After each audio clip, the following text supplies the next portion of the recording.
Hey everyone, this is Chad, pastor at Henderson General Baptist Church. And Katelyn, PK of Henderson General Baptist Church. Yeah, perfectly kind. I like that. Or, pastor's kid.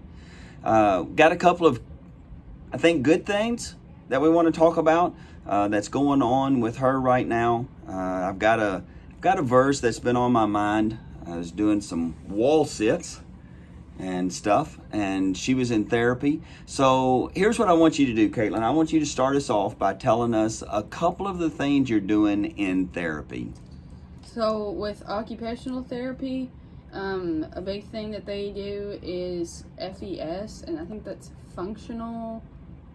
I don't know what it stands for, but they basically put these little stickers on me, and it kind of like vibrates it just vibrates. It doesn't hurt, but it works your muscles.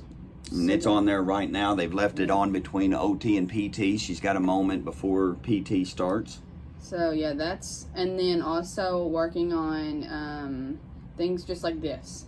Just opening, trying to get my fingers to open and extending my arm.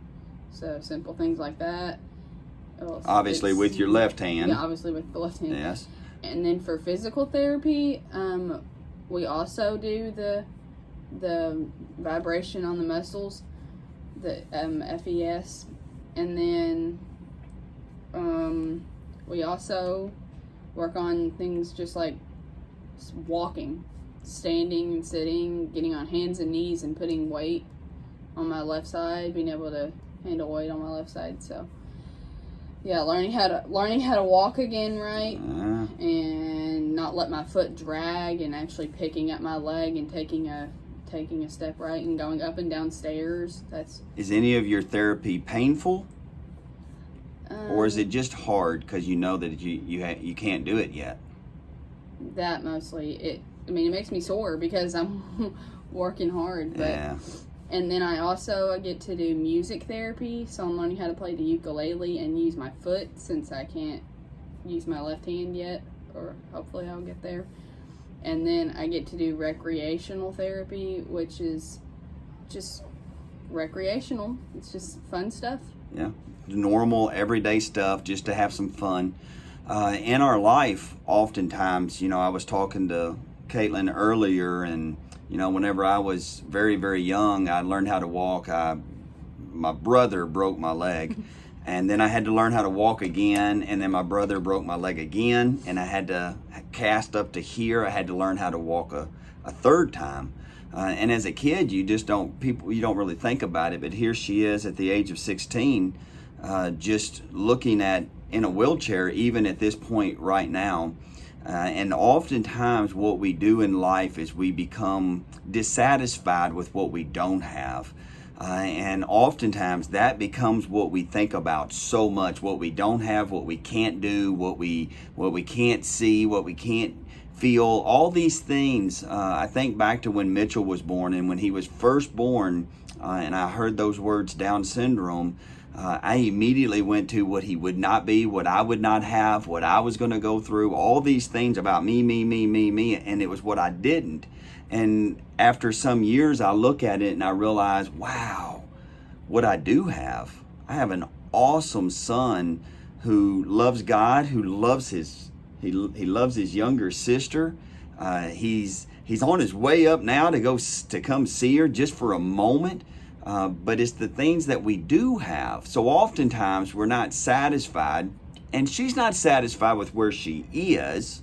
That's why you're going through therapy and going through all the pain. Did you get your stitches out today? Yep. Yep. Guess what else? I'm going to tell you one other great thing that she did this morning, only for me, but I want to read this verse here for you. In Hebrews chapter 13, verse 5, it says, don't love money. Fair enough. Then it says, be satisfied with what you have. For God has said, I will never fail you.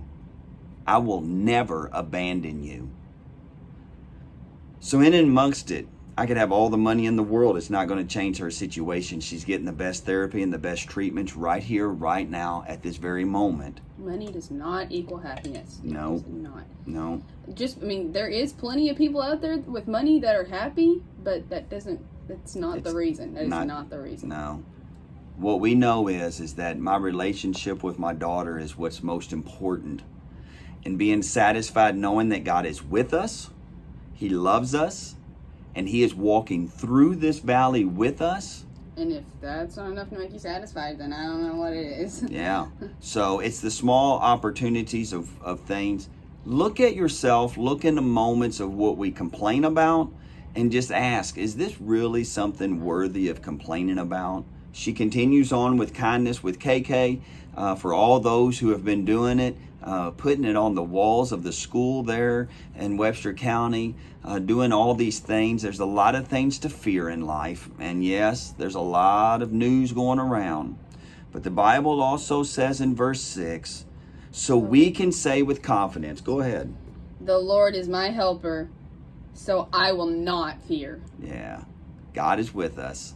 God is through this, and He is here to give us those opportunities to be satisfied with Him and satisfied with each other.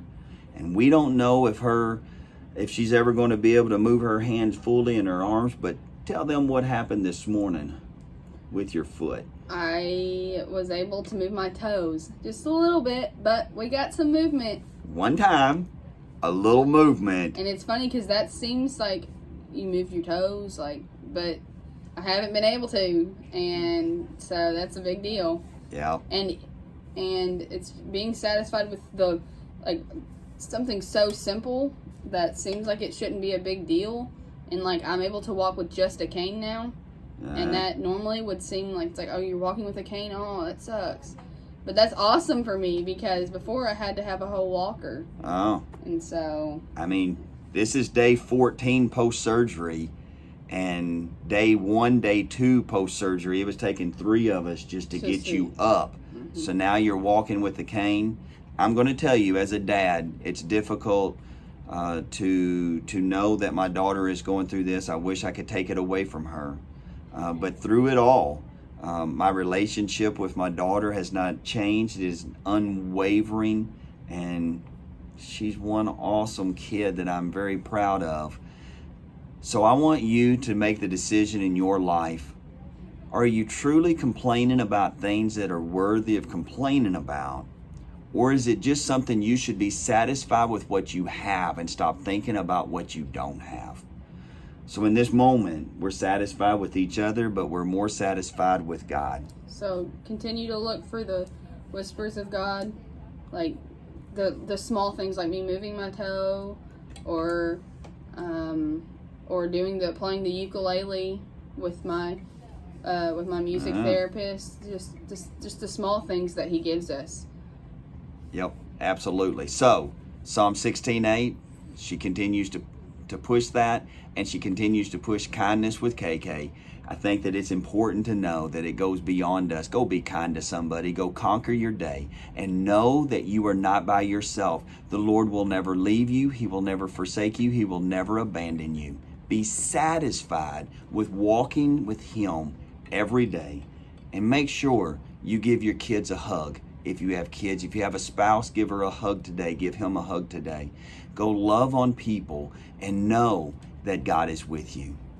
Like, subscribe, and share with your friends. All right. Next time I'll be funny again if you need some funny too.